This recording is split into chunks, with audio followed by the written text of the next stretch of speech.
നീ അങ്ങോട്ട് നോക്കി. പുഷ്പയുടെ ട്രെയിലർ കണ്ടു. പറയാൻ പോണ കാര്യം മറ്റാരും അറിയരുത്, രഹസ്യമാണ്. ഇപ്പോഴത്തെ സിനിമ, ഇപ്പോഴത്തെ യങ്സ്റ്റേഴ്സിന്റെ ഓഡിയൻസിന്റെ ഒരു ടേസ്റ്റ് വേണം. മാസ് ഫിലിംസാണ്. KGF, പുഷ്പ, ജയിലർ അങ്ങനത്തെ മൂവീസാണ്. അത് മലയാളികളുടെ ആസ്വാദനം എന്ന് പറഞ്ഞാൽ താഴ്ന്നിരിക്കുകയാണ്.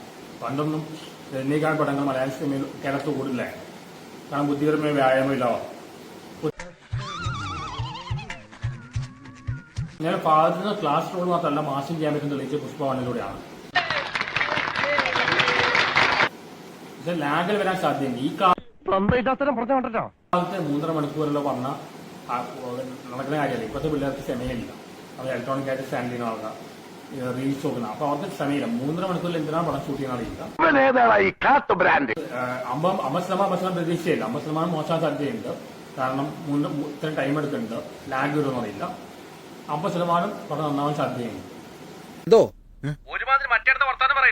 നീ എവിടെയെങ്കിലും ഉറച്ചു നിൽക്കടാ നായിന്റെ മോനെ.